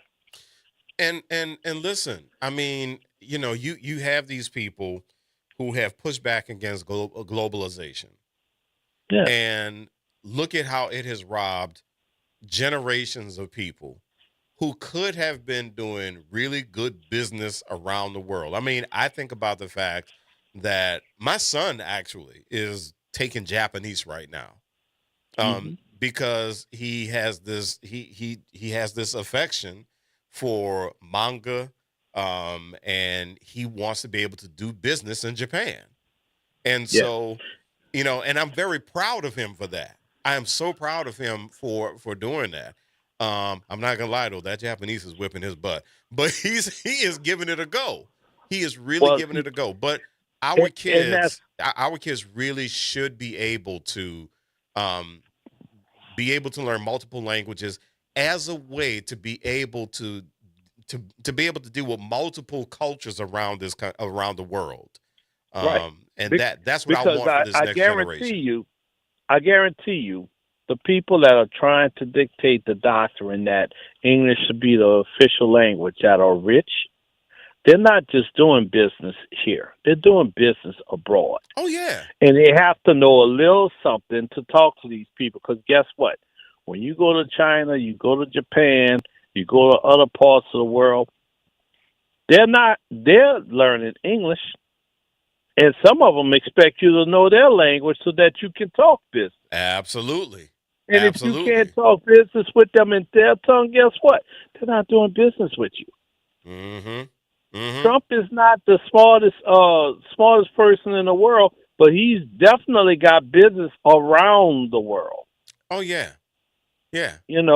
And that's the thing. You can sit up there and say, I don't want my child to learn that. But at some point, they may have to.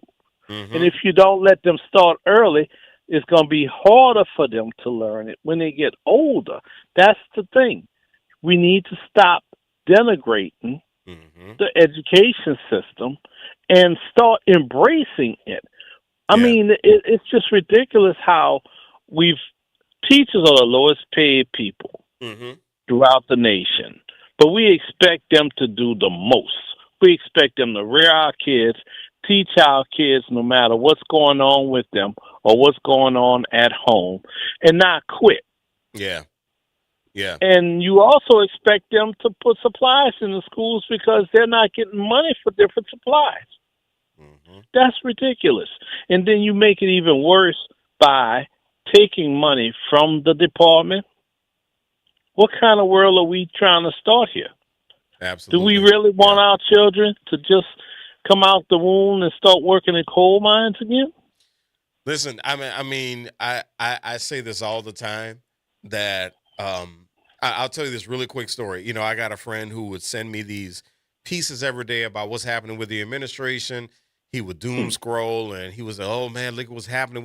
And I say, why do you think this stuff is always out there like this? Because there are people who are trying to take our spirit away from us. They're trying to break our spirit. That's what this is about.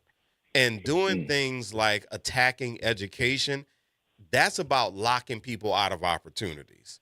And, you know, I have to say, you know, T-Bone, for you and your wife, you know, and for Jonathan who called early, you know, I am thankful for people like y'all, because, you know, we need people who are staying exposed to folks from other countries, what's happening in other countries, and staying in tune to what those other countries really think of us, and getting an understanding and helping us put a mirror in front of ourselves to help us figure out how we need to do better. That's the other thing I didn't mention.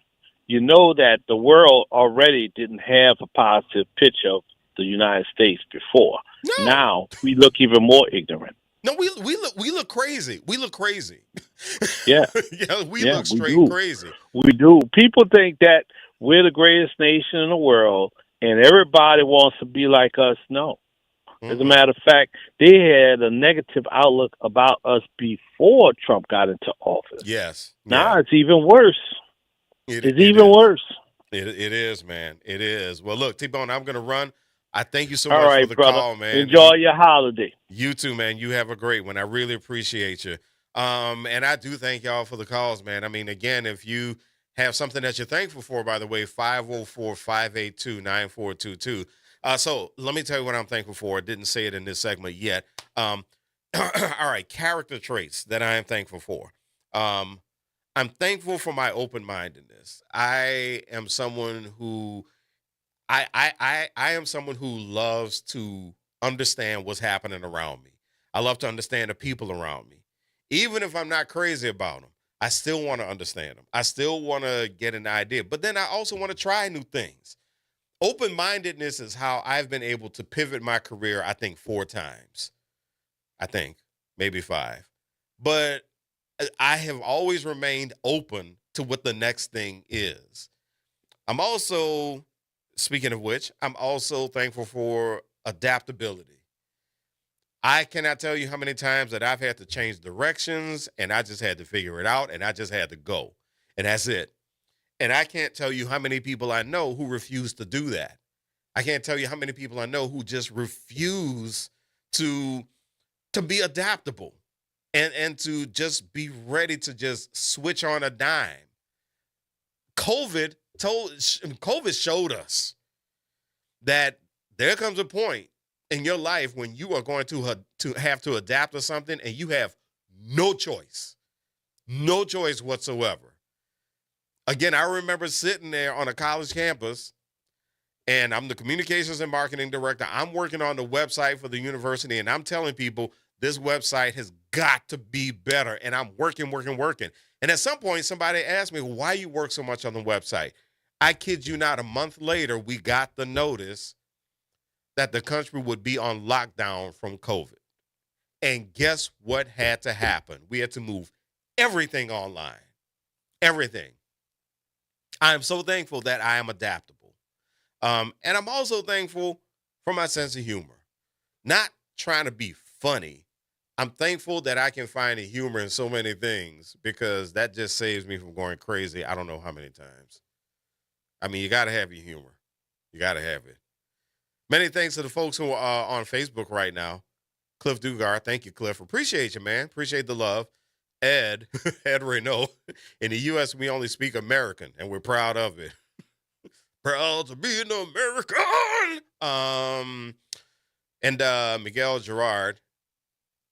No, Miguel, you're right. I am not Gerard. I'm not Gerard. No, I'm not.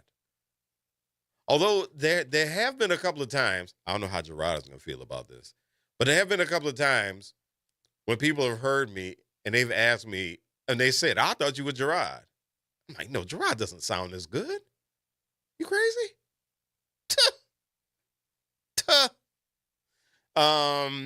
Many thanks also to Sandra Muhammad, who's hanging out on YouTube. We are live streaming as well on Twitch.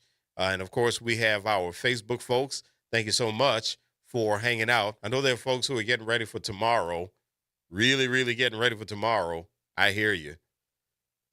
All right. One more segment, and we're done until it's time for turkey. I'm Eddie Francis in for Gerard the G-Man Stevens. This is the reality check on WBOK. What New Orleans is talking about.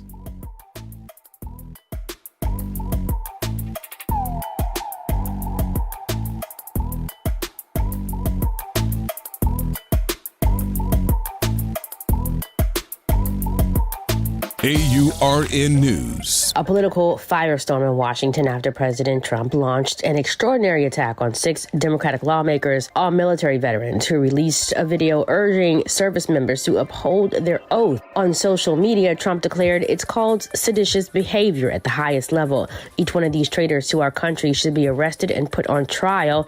An example must be set. Their seditious behavior is punishable by death. The lawmakers, including Arizona Senator Mark Kelly, Congresswoman Maggie Goodlander, and Representative Elisa Slotkin, responded defiantly. In their video, Senator Kelly says, "Our oath was and always will be to the Constitution, not to any individual, not even the president." He continues, "Our laws are clear. You can and must refuse illegal orders." Congresswoman Goodlander added, "No amount of intimidation or threats will silence us. We will not back down from defending democracy." For AURN News, I'm Ebony McMorris. Newman Brothers LLC seeks to hire a video game design generalist in Harvey, Louisiana. The position involves 3D asset creation, Unreal Engine 5 integration, and gameplay implementation. The role will involve creating both static and dynamic mesh assets, implementing complex systems with Unreal Engine 5, and ensuring top-quality execution through rigorous quality assurance. Duties include, but are not limited to, 3D static mesh asset creation, model, texture, and optimize 3D static mesh assets for use in game environments, props, and world building. Ensure assets are performance optimized for real-time applications. Collaborate with art directors and environment artists to maintain visual consistency. 3D dynamic character mesh asset creation. Model, texture, rig, and animate dynamic character mesh assets, both humanoid and non-humanoid characters. Develop high-quality character rigs and animations for a seamless gameplay experience. Implement facial rigging and animation systems when required. Unreal Engine 5 integration. Import and integrate both static and dynamic mesh assets into Unreal Engine 5. Use Unreal Engine 5's Blueprint visual scripting system for gameplay integration, ensuring smooth asset functionality. Collaborate with technical artists and programmers to troubleshoot and optimize assets and workflows. Strand hair and cloth asset creation. Create strand-based hair and cloth assets, ensuring realistic simulation in Unreal Engine 5. Apply cloth physics systems to assets for lifelike movement and interaction in game. Collaborate with the animation team to ensure hair and cloth react appropriately with character movements. Scene assembly and lighting in Unreal Engine 5. Assemble, optimize, and light in game scenes with Unreal Engine 5 to create visually compelling environments. Work closely with environment designers to set up the atmosphere, mood, and lighting for both cinematic sequences and gameplay. Ensure scenes are optimized for performance while maintaining visual fidelity. Niagara Special Effects creation. Design and implement dynamic visual effects using Unreal Engine 5's Niagara system. Create particle effects such as explosions, weather effects, environmental interactions, and other in-game effects. Ensure the effects are optimized for performance and seamlessly integrate with the game world. Quality Assurance FQA and PQA. Conduct both functional Quality Assurance FQA and playable Quality Assurance PQA testing for all assets and gameplay elements. Ensure assets meet design specifications and perform correctly in all game scenarios. Identify and troubleshoot any bugs, errors, or performance issues related to assets, animation, animations, and effects. Work closely with the QA team to ensure a polished and bug-free final product. This position requires completion of 1 year of undergraduate coursework in 3D design and animation or a related field, or 24 months of work experience in 3D design and animation or a related field. Candidates qualifying based on work experience must have the following skills: 3D modeling and texturing, proficient in creating static mesh and dynamic character models, textures, and materials using industry standard tools, Maya, Blender, ZBrush, Substance Painter, etc. Animation and rigging, experience rigging and animating characters in both skeletal and facial animation setups. Unreal Engine 5, strong proficiency in Unreal Engine 5, including asset integration, blueprints, and gameplay scripting. Cloth and hair systems, experience creating cloth simulations and strand-based hair in Unreal Engine 5 with a solid understanding of physics-based assets. Niagara FX, ability to create complex and optimized particle effects using Unreal Engine's Niagara system. Scene lighting and composition, experience in scene assembly, optimization, and lighting within Unreal Engine 5. Quality assurance, solid understanding of FQA and PQA with experience identifying and solving game design issues related to assets and performance. Collaboration and communication, strong communication skills with the ability to collaborate with a multidisciplinary team, including artists, designers, and programmers. Attention to detail, a keen eye for visual detail with the ability to maintain consistency and quality across multiple asset types. Apply for this job by submitting your resume and contact information to newmanbrothers@gmail.com. The National World War II Museum, located in the Warehouse District of New Orleans. The National World War II Museum tells the story of America's experience in the war that changed the world, why it was fought, how it was won, and what it means today. Visit them online at www.nationalww2museum.org for time tickets and safety information. Meet Leanna, a part-time chef and full-time mom. In the past, Leanna didn't have health insurance because she didn't think she could afford it. What she didn't realize is she qualified for Medicaid. She loves the coverage and peace of mind that comes with high-quality care. The kind of care you get with Healthy Blue. This is Medicaid, and it's for more people than you think. Maybe even you. To see if you qualify, go to myhealthybluela.com. Looking to join an organization that is committed to help promote economic development in New Orleans East? Look no further. The Greater New Orleans East Business Alliance is a member-based nonprofit organization made up of business owners and local professionals united for the purpose to promote business development in Eastern New Orleans. If you want to become a member, call us at 504-957-3568. This is The Law in Your Legacy. I'm attorney Pete Hamilton. I'm attorney Ryan Hamilton. When it comes to family planning, should you go with a will or a trust? A will is like leaving instructions to the court. It tells them who gets what, but your family still has to go through a succession, which can be costly and time-consuming. A trust, on the other hand, avoids court altogether. So when the time comes, everything transfers smoothly to your loved ones. It's a little more work up front, but way less hassle and expense later. Plan smart, save time, and take care of your family. This is not legal advice. That's just a tip brought to you by Liberty Bank and Trust. For more information, go to libertybank.net or contact us at 504-915-5016. Hey, Pontchartrain Park. Thanks for listening to WBOK. Here we go. The Reality Check on WBOK 1230 AM. And welcome back to the Reality Check. I'm Eddie Francis in for the G-Man, Gerod Stevens, and tomorrow, Thanksgiving. Happy Thanksgiving to all who celebrate. If you don't celebrate, I hope you have a good day tomorrow, a restful day if you have an opportunity to rest. And if you're someone who does have to work tomorrow, I hope that you have a pleasant day at work. Things that I'm thankful for, 3 things. I am thankful for being a New Orleanian. Lived in Dallas for 6.5 years. And just like Josh pointed out earlier, I learned there's nothing like New Orleans. Nothing like being from New Orleans. Nothing like living in New Orleans. There's just nothing like it. I am so thankful for the soul, the flavor that I came from. And don't get me wrong, I enjoyed my time in Dallas, made great friends in Dallas, keep in contact with my people from Dallas. You know, I couldn't exactly adopt Dallas. I just did I mean, it was a good experience.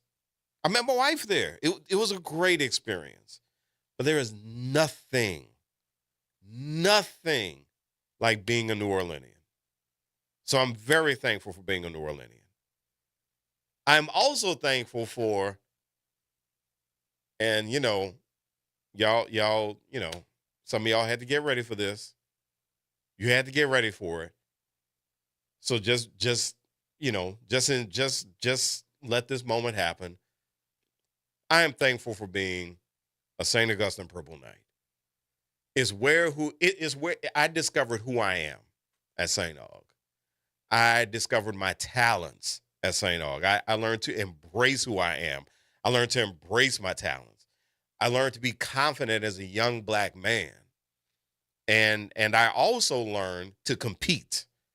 And I also learned that if I competed hard and if I competed honestly and ethically, if I did the right thing, I could walk away from any situation with my head held high. So I'm very thankful to have gotten that spirit from my high school alma mater, St. Augustine High School. And if you see the video right now, I am rocking my fraternity hat. I am thankful for being a brother of Alpha Phi Alpha. When I was in college and I needed a community, I decided that I wanted to be an Alpha. They were good enough to accept me as a brother. I have been an Alpha for 37 years, has it been? Almost 37 years. So I've been an Alpha for almost 37 years. And I am very thankful for having that community where, I was already confident in myself, but that confidence was confirmed.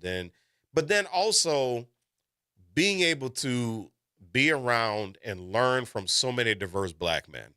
I am very confident for that. And I'm very thankful for that. Excuse me. Thankful for that. I'm thankful for all my brothers here, my frat brothers with whom I was initiated at Loyola. And of course, my frat brothers in Slidell, Pi Pi Lambda. All right, I'm going to see y'all soon. I'm going to see you soon. I don't know how soon, but I'm going to see you soon. My boys on my man on the West Bank, Nu Alpha Lambda, and of course here in New Orleans, Sigma Lambda. Happy Centennial, by the way, Sigma Lambda.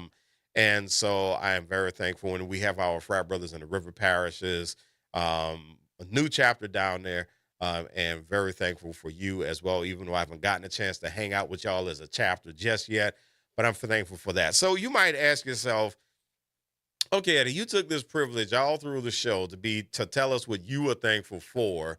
Really? Is this what we're doing? But let me tell you why.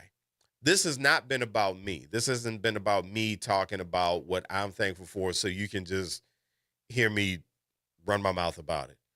The reason is something that I have learned, especially over the past couple of years, which, the past couple of years, I've had a lot of personal ups and downs. And in the past couple of years, I have learned that if you don't take a moment for gratitude, you'll spend too much time in misery. That's why. And I think we need to understand that.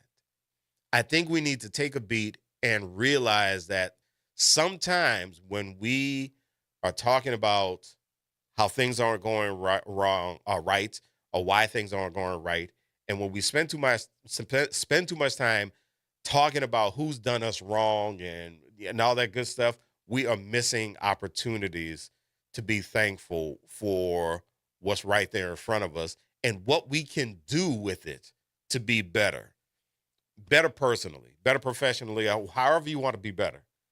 And so with that, again, I will say this, that I am thankful for you. Thank you so much for allowing me to hang out with you for the past couple of nights. Gerod is going to be back, y'all, for the people who are asking. He is definitely going to be back, but I'm sure he is enjoying his time right now. And happy Thanksgiving to you. And again, if you don't celebrate Thanksgiving, then have a great day tomorrow. Have a peaceful, have a restful day tomorrow. And I will talk to you later. The sports report is next. And I know it's rough right now, but you got to stick with it. Go Saints, go Pels. All right, that's it. That does it for me. I'm Eddie Francis for Gerard Stevens on the reality check on WBOK, what New Orleans is talking about. Be good.